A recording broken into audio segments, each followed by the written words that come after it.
Ladies and gentlemen, welcome back to Dialar's Tactics. In this video, we're going to be deep diving into Sigrun, or I'm going to try to do my best to try not to murder Sigrun's kit, because I don't use her very often, but I want to try to get this video out there for people that are looking for information on Sigrun. So really, if I say something that is incorrect, don't murder me in the comments.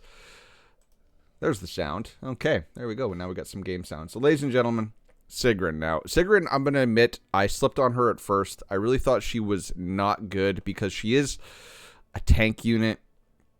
But once you get her developed, even more so than I already have her developed, mine's at C5.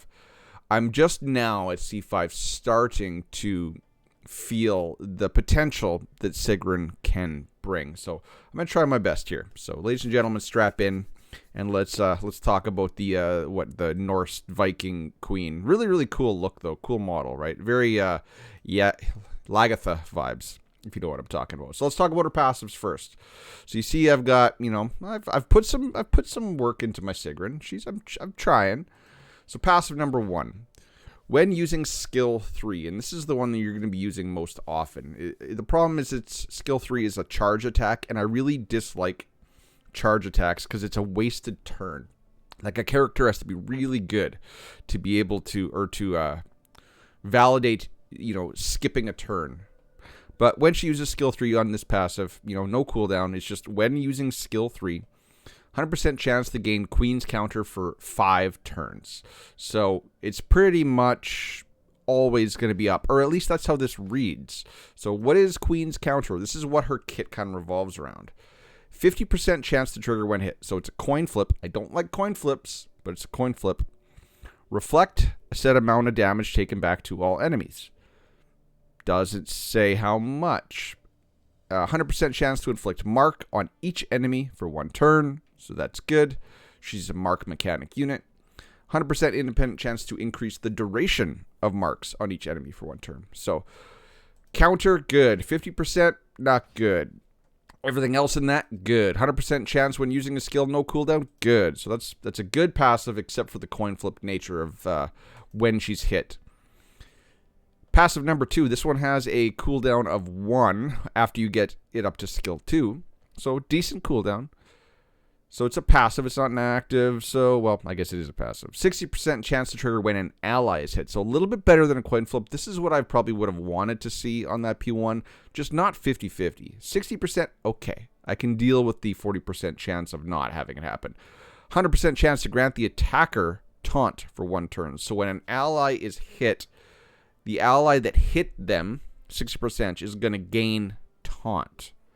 Is this effective? No. The whole taunt mechanics in this game is really ineffective because all the units, even when you build them kind of beefy, they're not like super beefy. Like Guinevere can be when she's got that 100% shield up, but for the most part, the damage dealers just dish out so much damage that taunt really kind of is ineffective. And I don't know if I want to be forced to go after a unit instead of the unit that I want to kill on the opposing side of the battlefield. But when an ally is hit, 60%, 100% chance to grant the attacker mark for 2 turns, and 100% chance to increase the duration of the buffs on the ally that was hit by 1 turn. That's a good mechanic. If this was a 100% chance instead of a 60% chance, because it's funny, it's a 100% chance, 60% chance of the time, right? It's like that meme from Anchorman. What is it? Well, I'm right 100% of the time, 60% of the time, or something like that. And you can see, though, once you get this up to skill 3, this does go up to a 75% chance, so better, right? Better. So passive 2, interesting, good. I would say it's good. And then passive 3, when hit. So just when hit. And you can get this up to 25% chance when maxed. 25%, that is too low to be reliable. 15% chance to convert each ally's debuffs to debuff immunity. Basically, you're going to flip from negative status effects to positive status effects. If your HP is 30% or less when hit, 100% chance to gain basically cheat death, right? Cheat death. That's not cheat death. Cheat death 1. When target receives fatal damage, ignore damage. Perseverance recharges the number of times you can persevere each turn. So you're going to get one cheat death. Then they can kill you. But if they don't kill you, you can get it again. See how that works? You can, but 99% of the time, they're just going to kill you after that first cheat death wears off. So, interesting mechanics. She's a defense unit. She is a Serpent's Favor ally. I guess I should have said that. So, she does have, attack speed-centric abilities. And you can see her leader effect is in the Nest of Yaskelhaig and Arena, she gives effect accuracy 20%. Which is okay, but you're never actually going to use that. You're never going to run her as the leader in Nest, most likely. So that's all her passives. Now let's go into her relics. So she comes in fire, and for the most part, fire is ideal. It's going to be good for what you need to use it for. Now, I'm just going to say frost is, unless I've read this improperly or incorrectly, frost is the same as fire for the most part. There's almost no difference in frost and fire. The thing is, since she's tailor-made for Nest of Yaskelhaig, if you can get the Frost Relic, then she's going to be just absolutely tailor-fit, 100%. That's her niche, that's her goal, that's where you're going to use her. Because Yaskelhaig is a fire dragon, and so you want to bring ice units. So let's talk about the S3s. I always start on the S3 first. So, charge attack, and I've already said I don't like charge attack because you're missing turns. Attack all enemies, so you're going to charge it, then she's going to go. And when she goes, attack all enemies. Damage is, based on attack and defense. 60% chance to inflict damage dealt decrease 2 for 2 turns. So the enemies that you hit, and it's an AoE, they're going to deal less damage. That is good. And an 85% independent chance to inflict mark for 2 turns. Remember, she's already inflicting marks just on her passives, and you can see in some battles that she's going to have just a metric butt ton of marks out on the battlefield. So that's her C3. Now, I want to talk about her C3 with Frost as well while we're doing it at the same time. It's basically exactly the same. It's a charge attack, attack all enemies except 2 times. Was this 2 times? No, attack all enemies 1 time. So, Frost is already better. Attack all enemies 2 times. But keep in mind that it's the total damage. It's not going to be like you're going to be doing the damage twice. When you read this, it says total damage. So, within those 2 attacks, the damage is going to be somewhat similar than this one. You can see 26, 26, 26, 26. And this one's 428. So Frost will do a little bit more damage as well. And keep in mind the elemental compatibilities. If you're going against Yaskelhaig, you're going to deal 15% more damage with Frost against fire. 100% independent chance for the last hit to inflict mark for 2 turns. So it will inflict mark versus fire. Was that the same? No. It's just it's 1 hit. 85% chance to inflict marks. So the Frost is better. It's 100% chance to at least land marks that 1 time. And a 60% chance for the last hit to inflict damage dealt decrease 2 for 2 turns. So it's the same but better. You're doing 2 attacks. It's 100% chance to inflict mark. Little bit more damage when it is done up. So Frost, similar to fire, but somewhat the same. Or similar, some slightly better. S2 for the fire. 100% chance to grant 1 ally escort for 2 turns. What is that? Receives all damage on behalf. Basically, this is a soft taunt. You're taunting for 1 person. So, also, it's going to receive the debuffs and abnormal statuses in addition to the damage. And you get a little bit more defense, or grants defense to the target. And then heals. So, situationally, can this be good? Maybe, but really, if we're being honest, you're just going to be setting your skill priorities to the S3 first, and then the S1. This is kind of neither here nor there. It's a moot point. You're not going to run it. Frost, very similar. Escort and heal as well. And then the S1 is just attack, a % chance to inflict mark. Frost is the same. Attack, percent chance to inflict mark. Wind. Now we can talk about wind. Attack, percent chance to inflict mark. Now, wind is a little bit different. And wind is often discussed as the best relic for Sigrun, although keep in mind, if you're going to use wind, you are not going to run it in Nest because fire kills wind. But it is different. This relic is significantly different. So it's still a charge attack. It's a 2-hitter.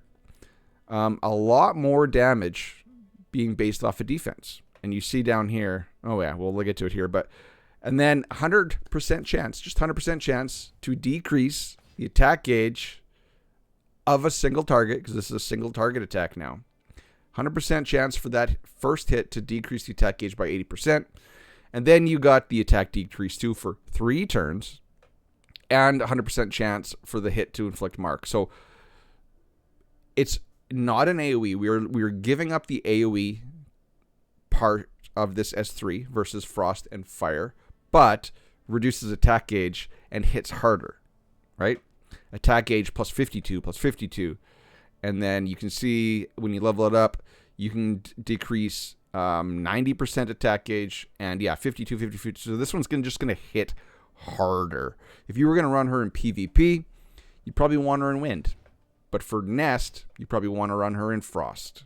That's kind of how the relics are going to shake out. And then we no longer have the heal on the S2. Now it is just attack for a low amount and inflict taunt.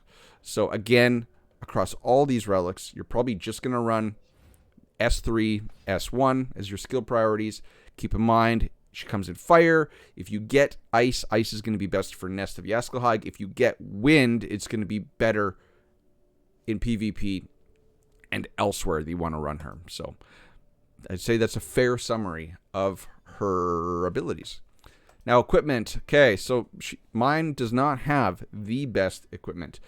And I'm kind of glad I recorded this now, because currently I have her in Vigor gear and Life gear.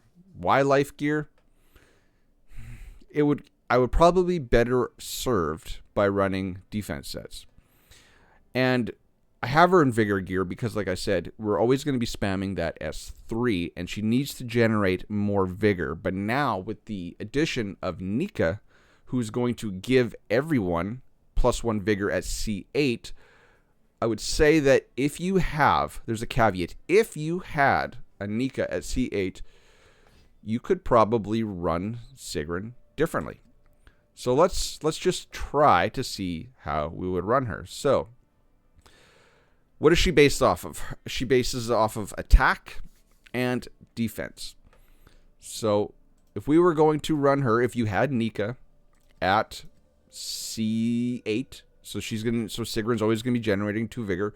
You could still run her in that Vigor set, but if you really want her to hit really hard, especially have her in Wind, and you're running her in PvP with Nika, I would say you'd probably want to run something like, let's go see, let's go like this. Actually, we're not going to go through this. It's going to take too long. But you probably want to run her in a 4-piece attack set and a defense set. And since Wind has, let's just get out of here. Since Wind has the same multipliers for defense and attack, you can get away with, I'd say, either an attack or a defense percentage necklace, right? Because both are going to contribute to her multipliers evenly. You can run her with a defense percentage or an attack percentage. I don't think crit, although if she can hit them, they can bleed. So, yeah, if you're running her an attack and a defense set, maybe you want to throw some crit rate on here. Although do keep in mind that I don't think she has that high of a base crit rate. No, it's like 23%. And I don't think she's going to be getting it from the Chivalries, which we will go over after. So I'd probably recommend like attack percentage or defense percentage, attack percentage or defense percentage. I would definitely want attack speed, because attack speed, it really is how fast your attack, your turn meter bar charges, right? So if she's sitting there forever in the crouch after you use the S3, yes, she's going to have Queen's counter up and she's going to dish out more reflect damage, but you kind of want to balance that with her actual attacks, because if she attacks, then she's putting out marks. Marks are going to be going out anyway. But let your conscience be your guide. Since I'm not a Sigrun expert, there is an argument both ways, I would say, for attack speed or something like, I don't know, what else we get on here? Defense, attack percentage, defense percentage. There's probably defense percentage. I don't have any defense percentage rings off the top of my head. So there's a lot of variability in her kit. And then down here, hit accuracy or attack speed. Same argument. If you want her fast, attack speed. If you're not going to run her fast, hit accuracy. If you're going to run her, especially in dungeons. Attack on this one, or defense, right? Again, because defense and attack both contribute to her attack or her DPS. And then if we were going to go for substats, attack percentage, defense percentage, or again, if you want to focus on some crit rate, okay, crit rate is good as well. So attack percentage, defense percentage, or crit rate. Then attack, defense, HP, attack speed. Although I'd probably put attack speed over flat stats. So let's say attack percentage, defense percentage, attack speed, and then attack, HP, defense, something like that. That's how I'd probably go gear her. A lot of subtlety in her kit, again, and I don't claim to be a Sigrun wizard. Whoa, we lost her. We lost our girl. I did the unforgivable. Okay, so let's talk about chivalries.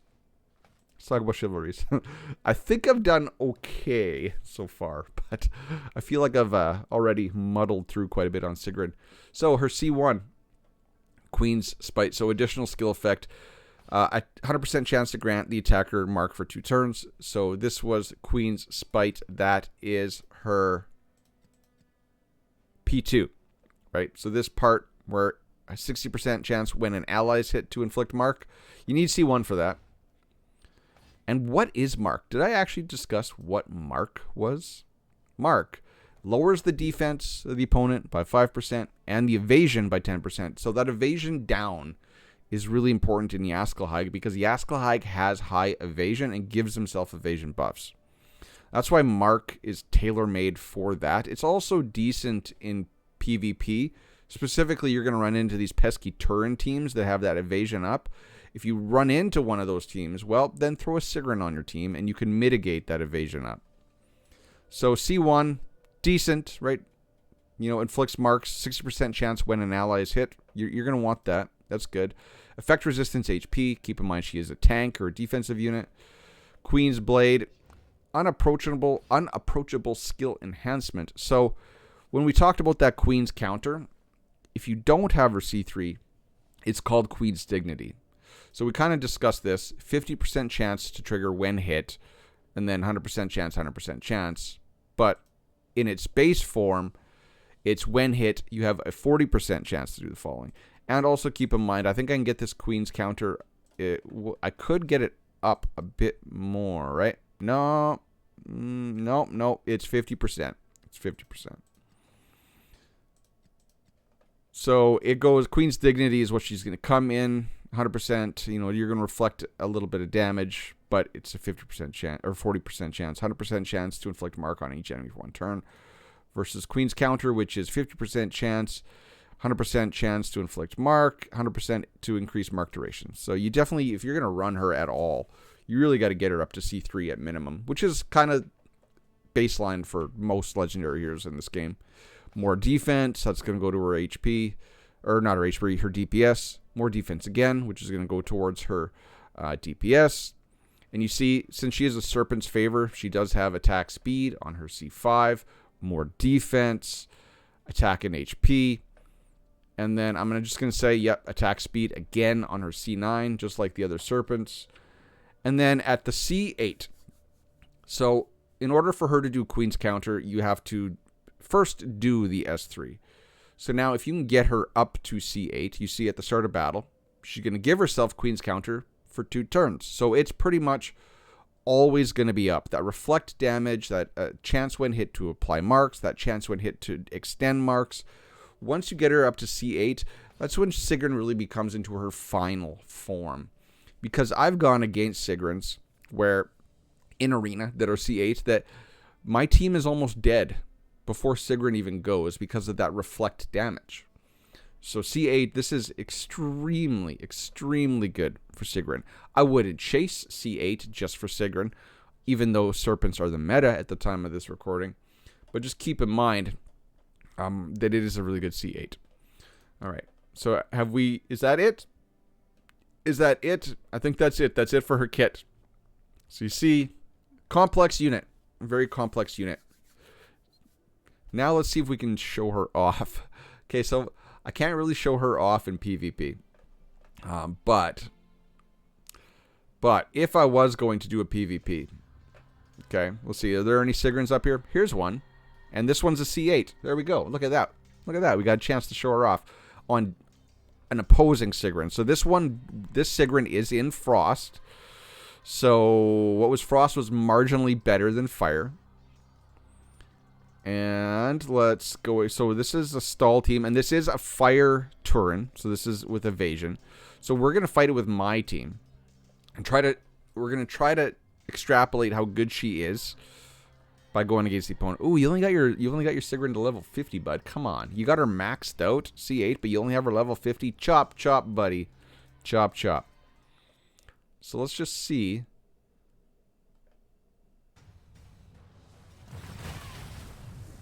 Okay, so who's going first? I'm going first. All right, well, we're going to try to kill her.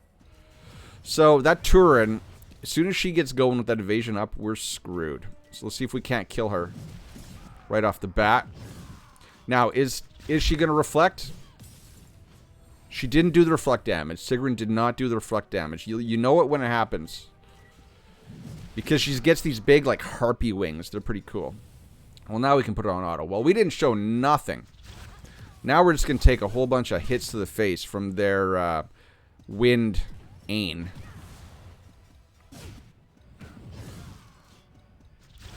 Is she going to counter? There's a counter. Ouch! Whoa! Yeah, that's a good team. Oh, yeah. And we're dead. And we're dead. Oof. Okay. I like that team. But we didn't show off Sigrun at all in that lineup.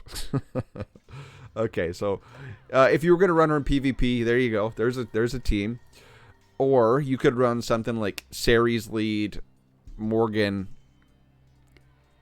Unfortunately, she doesn't have a real place on the team right now because you would want to run Ceres lead, Morgan, Iwaret, and Nika.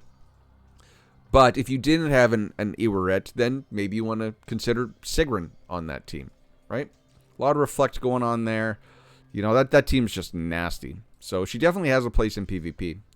I just got leveled on that one. Frickin', I don't have Wind Anya. I think I said Ain there, but Anya. I don't have her, but man, she looks like she would be fun. Okay.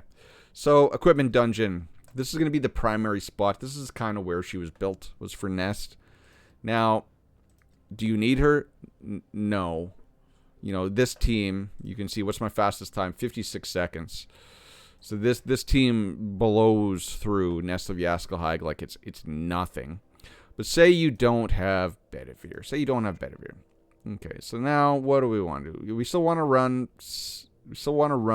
Sarah. So let's try running her as lead. Let's try running her as lead.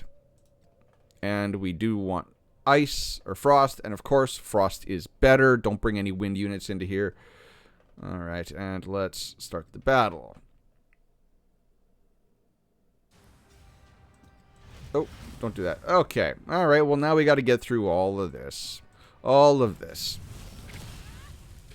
So we'll speed up, speed up. Sigrun's going to do her S3. Bump. Sarah's going to just do Sarah things. She's going to run around and look scared. I guess I probably should have passed it over to Sigrun there. So now Sigrun's going to pop off finally. Boom. And that was the reflect oh no, that wasn't the reflect damage. That was the charge going off. Sorry. But you see, a lot of marks up. You know, good stuff. Good stuff. And that did seem to do a significant amount of damage. Alright, let's just keep whacking. Speed up. Let's have Sigrun charge again. Let's have Sarah do Sarah things. Alright, so now let's pass over this. So what this does with Morgan is you're going to pass over your turn meter. You're going to charge the attack gauge, and she's going to get attack up for 2 turns. So now let's... So like this. Now watch Sigrun just destroy everything. Pop off, all dead. 61,000 damage, you know. Oh, dragon. Oh, dragon. Oh, dragon. Okay. So the dragon, the whole point of Yaskelhide Dragon is you want to prevent him from getting these buffs. So we can strip buffs. So let's strip some buffs. Let's speed up. And now here we go. We're going to charge with Sigrun. And you really want Sarah for this fight. So if you were going to run this team, you want Sarah in here. And you want to land that buff block on the dragon, which you got to build her for a lot of accuracy. I don't think mine has that much accuracy, and we did not land the debuffs. So now when this wing goes, the dragon's going to get evasion up. So let's not use Morgan. There's no buffs to really strip. Let's pass that turn meter over to Sigrun since she's charged up. Now the dragon has these marks on it. And what does mark do again? Lowers the accuracy by 10%. So times 2. So now this dragon has 20% less accuracy. Or less, not less accuracy, less evasion. Speed up again. The wing is going to go right there. So now you see the dragon does have this evasion up buff. And that's what makes this fight hard. 80% times 3. This dragon is near unhittable. So my Sigrun does not have a hit accuracy orb. So this might be problematic. But now you see we landed the debuff with Sarah. Buff disruption. Target is unable to receive any buffs. So now we can go along and we can strip some buffs with Morgan. And bye-bye evasion buff. So now this dragon is no longer evading. But if you didn't have Morgan and Frost, you can stack up all these marks. You can see we got 3 of them on there now. So that's, what is that, 15% less evasion? Or is it 10 each? 10 each, so 30% less evasion. So Sigrun is kind of like a counter specifically to Yaskelhide mechanics. So Sarah's going to do a little AoE since we already have buff disruption. Now let's pass it over to Sigrun. Let her do her thing. She's going to pop off. And we're off to the races. Let's see. I'd rather have the AoE heal since we already have buff disruption up on the boss. Let's pass it. Let's not pass it back over to Sigrun. She's already got full turn meter. So now we've killed that front leg. So now the dragon is not going to get evasion up buffs. Charge that S3. Pass it over to Sigrun. Sigrun's going to pop off. Do a decent amount of damage. Alright, folks. You see how that works? So now the dragon. Yeah, dragon's going to hurt us. So now, if we were going to set our skill priorities, what would we want to do? Let's go. Let's leave the buff disruption up. Or let's go like this. Let's go like that. And let's just for fun, let's switch around those so that she's always going to be passing over the turn meter to Sigrun. That's going to nullify some of that charge. You know, that missing out on a turn, that charge mechanic on her S3. So let's see how this works out. So Sigrun's going to go. Oh, target the boss, everybody. Oh, I don't think she's actually targeting Sigrun. I think she's targeting herself.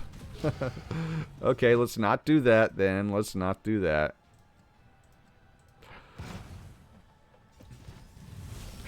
Let's just strip buffs. Boom! The AoE is nice. And there's the reflect damage. You just saw she got the big old, like, demon wings. That was her reflecting damage. She did not reflect there.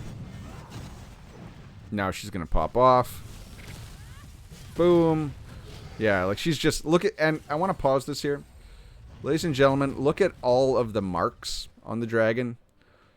We got 2, 4, 6, 7. So 70, negative 70 evasion, and negative 35% defense, right? So Sigrun, she's just allowing us, and she's our really only DPS on this team. She's just allowing us just to start chewing through this dragon. Now he's just a wounded chicken. Oh. Boom. Boom. Ooh, big damage. Alright. Now we're just... You guys are just watching me beat on a wounded puppy. Again, there's that reflect damage. I didn't really see how much it was, but it's free damage. Boom, and the dragon's dead. Yaskelheig 10, everyone. That's kind of tailor-made for where... Or this battle's kind of tailor-made for Sigrun. You can see 64% of the damage. Right? She basically killed everything. You know. Once you get her up there, she can be a beast. She can be a beast. And if you're having issues... So, let's just talk about this team. So, if you're having issues, like, you don't... With her putting out all those marks, you're kind of gonna nullify the evasion buff on them. So do you need to bring in Sarah with the buff block? You should for redundancy, but do you have to? No. You could bring in like Frost Turin, or you could bring in Frost Jillian, or now that we have Nika, you could bring in Nika. Let's do this. So this video is going to run a little long, but let's bring in Nika and let's see what she provides. Now, keep in mind, my Nika is only Chivalry 2, so I'm not getting the benefit of the Vigor generation from her C3 or her C8. But let's just run this on auto without pausing and see how this goes. So, how do we got Nika's skill order set up? I haven't used her here yet. So, obviously, her S3 is the best, and then, you know, this, but that's expensive. So, here we go. Let's see how this team changes now. So now you see we got all that pierce. We have amplification. Pause. I said I wasn't going to pause it, then I paused it. So we had amplification up. You missed it because I didn't pause in time. Up on Sigrun, which means that she was generating extra vigor. So Nika is a vigor battery for your team. And look at the first stage of this battle is almost completely dead. Because Sigrun also has that attack up. So now we don't have Sarah, so we can't buff block this dragon. But we can stack it full of marks. So there we go. We got 2 marks up already.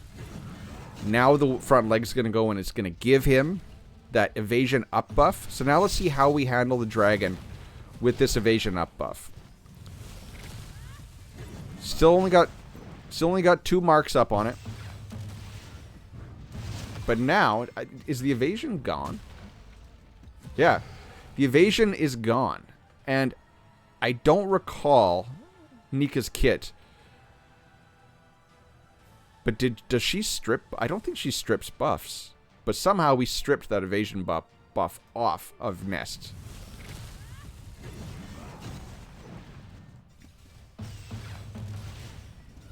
Boom. 8,000 damage. Not a big deal. Not a whole bunch of damage. But again, we don't have any AoE targets to kill. So Nika's a really, really good healer, though. Like, she's extremely good. With Serpent's allies, specifically. But as a healer in general, she's a great plug-and-play unit. Like, I give her triple S ranking on my tier list. So yeah, basically... She's a Sarah and a Frederick kind of combined.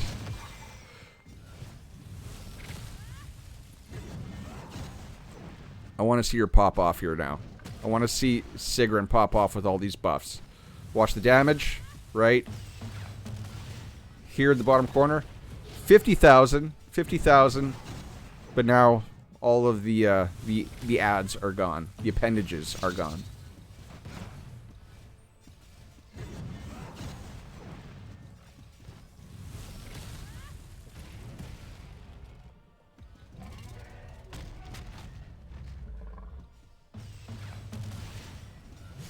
Boom. And dragon's going down here really quickly. And dead. See, even Nika there did 10,000 damage.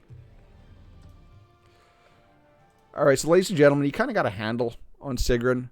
But I know Nest is difficult for people, so I want to run one more team without Flame Sergius, because I'd say the majority of people that look up these kind of videos are probably new players that pull her. So let's try to envision a team that a new player would want to run.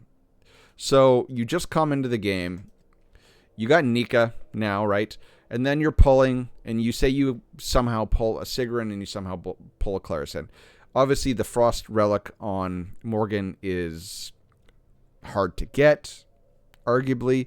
So let's put all of these, let's leave them in fire, and let's see how this team does. A pure Serpent team, because, again, if you're new to the game, you're probably not going to have Ceres because her banner's gone.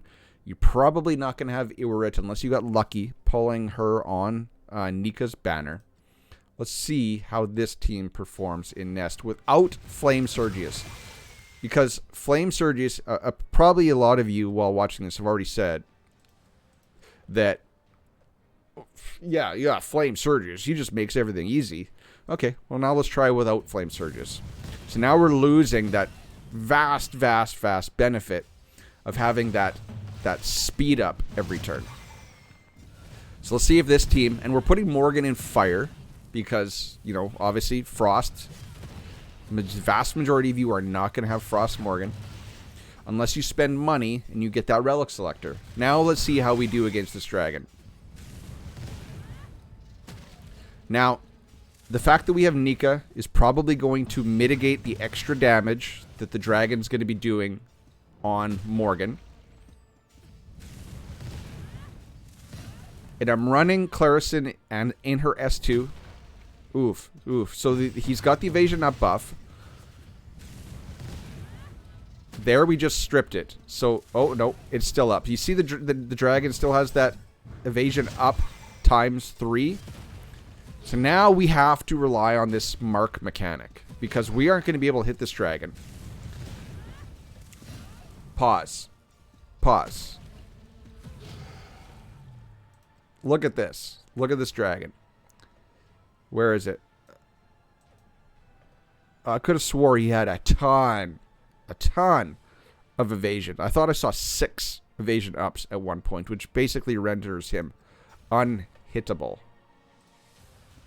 So keep us healed, baby. Keep us healed, Nika.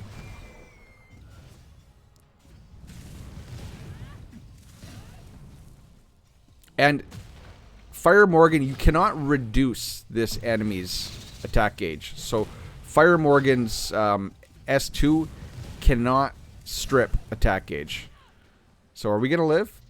I don't think we're going to make it, boys. I don't think we're going to make it, boys.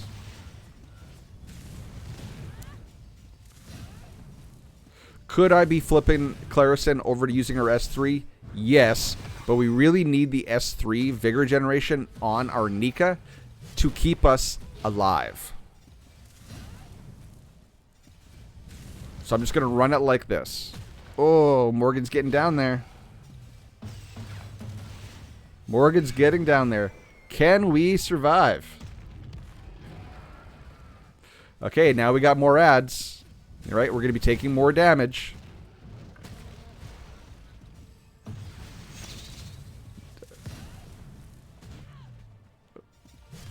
Boom. Oh, we didn't get rid of those ads. Oh, there we go. Okay, we got lucky. Because I don't think we can survive with a whole bunch of ads up on the field. Like, Nika is doing her best to try to keep us alive. Alright, floppy chicken.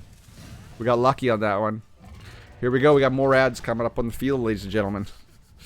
Can she do it? You can do it! Ooh, this is usually when the damage becomes too much and you just die.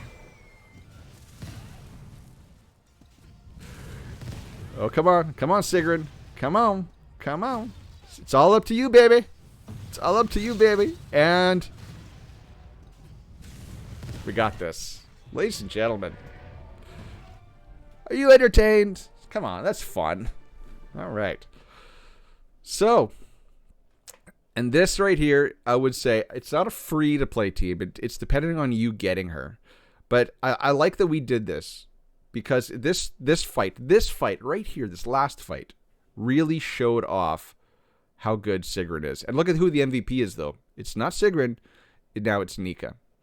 Nika, just healing through the nose. You see Clarison is now beating out Sigrun for damage because remember before we had Flame Sergius who was speeding everyone up, so Sigrun was obviously getting all the damage. But in comparison with Morgan, like Morgan did almost as much damage as Sigrun. But yeah, Clarison, people like to poo-poo on Clarison, but you know, she's a really good unit. I like my Clarison. Offense, yeah, just good stuff. Just Nika, just overperforming at C2. Only at C2, and she's still just overperforming. I mean, she's just punching way above her weight class. She's a really, really, really good plug-and-play unit. But when you put her in a full Serpent team like that, oh, it's just fun to watch. So, ladies and gentlemen, that's going to wrap up my deep dive on Sigrun. I went real long on this one. So, cold word of the day. I'm gonna see who's still here, who's still kicking around and watching me. You know, the rambling Canadian. If you're still here, put Shield Maiden down in the comment section below. That'll let me know that you made it to the end of this video, and I will thank you profusely, and I will heart your comment. So if you have any comments, questions, concerns, even if you want to criticize me, because I know I probably did a million things wrong in this video, put it down in the comment section below. Check out all the links. They give you good things. They take you good places. Till next time, everybody, I'll catch you in the next one. Cheers. Peace. Bye-bye.